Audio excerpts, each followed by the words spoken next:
So thanks very much to the organisers for inviting me to try to answer this question, why does PrEP have to be so complicated?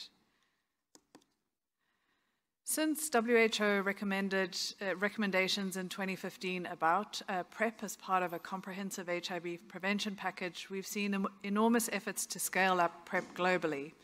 And as of Q1 2024, there have been almost 7 million initiations worldwide.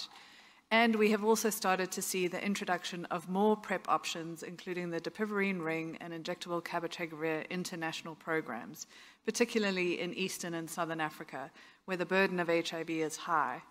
But access has been uneven, and there is a way to go to meet the Prevention 2025 goals of ensuring availability of PrEP for 10 million people at substantial risk of HIV by 2025.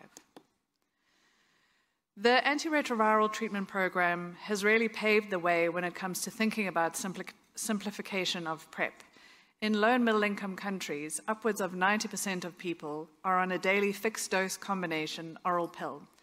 Accelerated by the availability of TLD, HIV treatment programs have adopted and implemented differentiated service delivery models. Rather than a one-size-fits-all approach, those that are clinically suppressed or established on ART are eligible to receive refills in settings that are separate from the clinical consultation, and ART refills have been extended to 3 to 6 monthly intervals.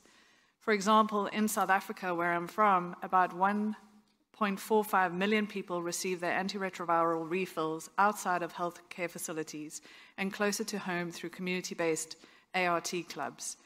In this meta-analysis that's presented on the slide, community-based ART resulted in higher ART uptake, higher retention, and greater viral suppression at 1 year compared to facility-based ART initiation and refills.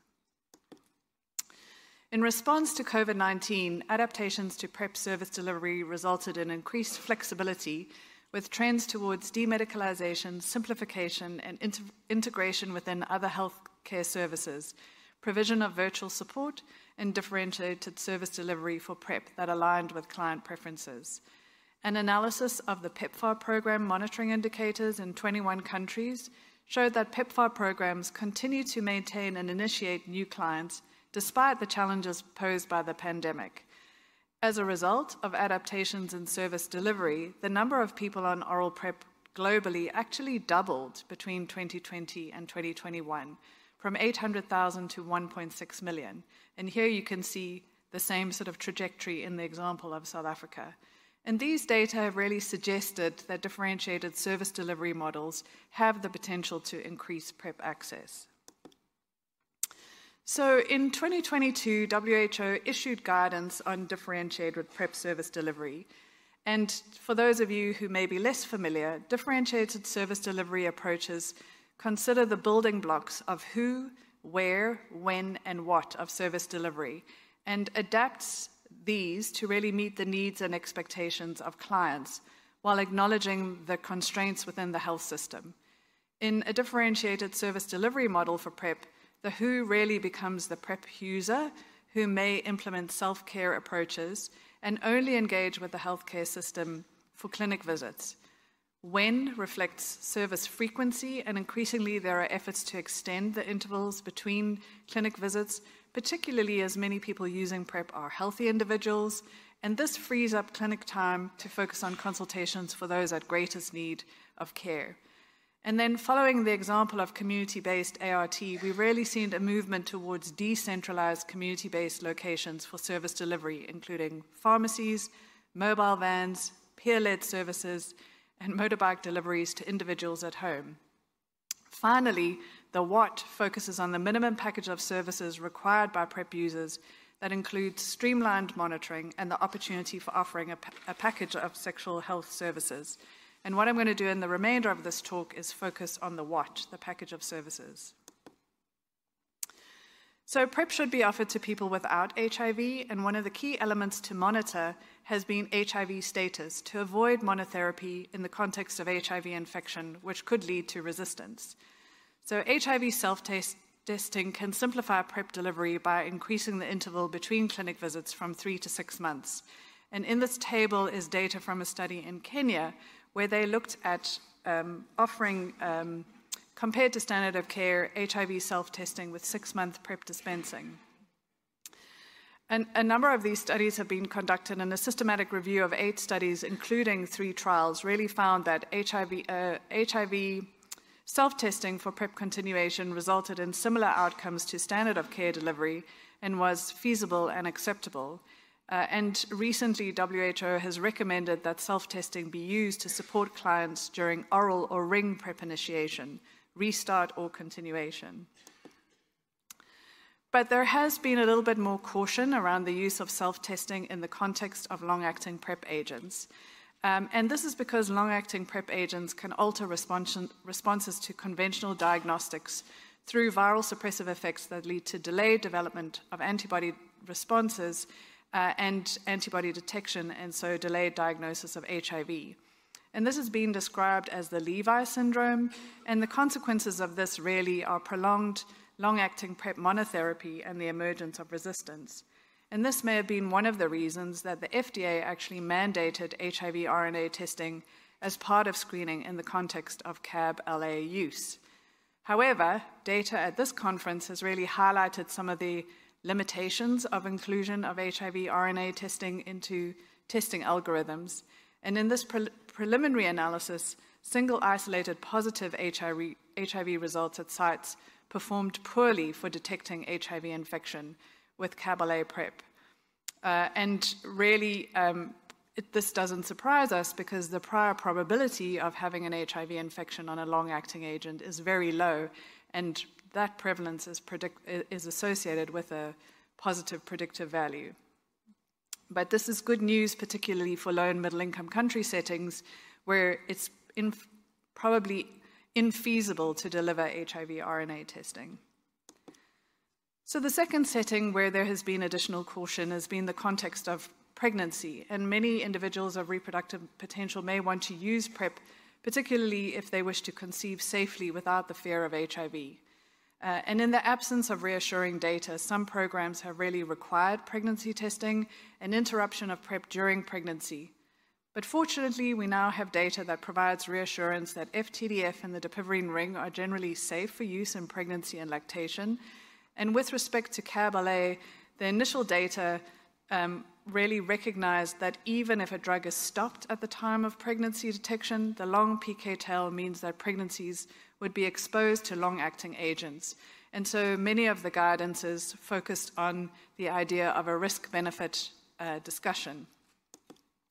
But at this conference, we've seen new data that provides reassurance that CAB-LA use before and during pregnancy is generally safe for pregnant people and their infants. And this means that pregnancy testing is no longer required for safety monitoring purposes, and pregnant people can continue PrEP through pregnancy. So when oral PrEP programs started, there were concerns about the effects of FTDF on bone and renal health. And presented here are data from an individual patient data meta-analysis that included over 18,000 individuals from 15 countries. And what is striking is that in this analysis, less than 1% of individuals initiating oral PrEP had a baseline estimated creatinine clearance of less than 60 mL per minute. And in longitudinal follow-up, 2.43% of individuals had a decline to less than 60 mL per minute. What was observed is that higher risks were associated with increasing age and having pre-existing poor renal function.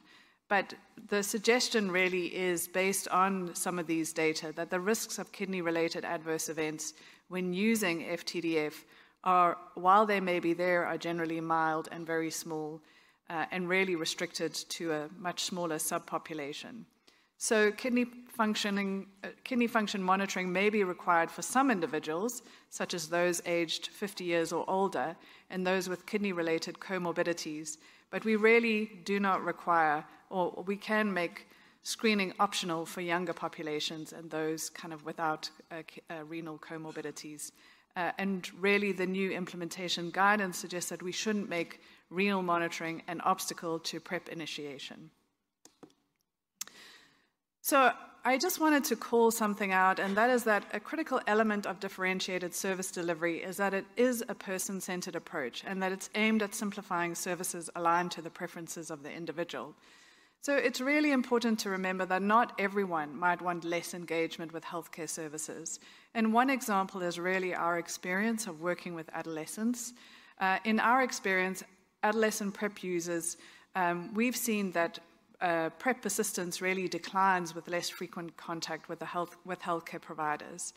And in addition, in a study we did in Johannesburg, South Africa, aimed at providing PrEP to adolescents remotely in response to some of the COVID-19 restrictions, we found that some adolescents really expressed a preference for in-clinic visits because they were concerned about the lack of privacy at home.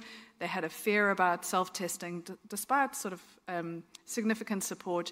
And they also just had a fear about performing tests correctly without kind of adult or healthcare provider support.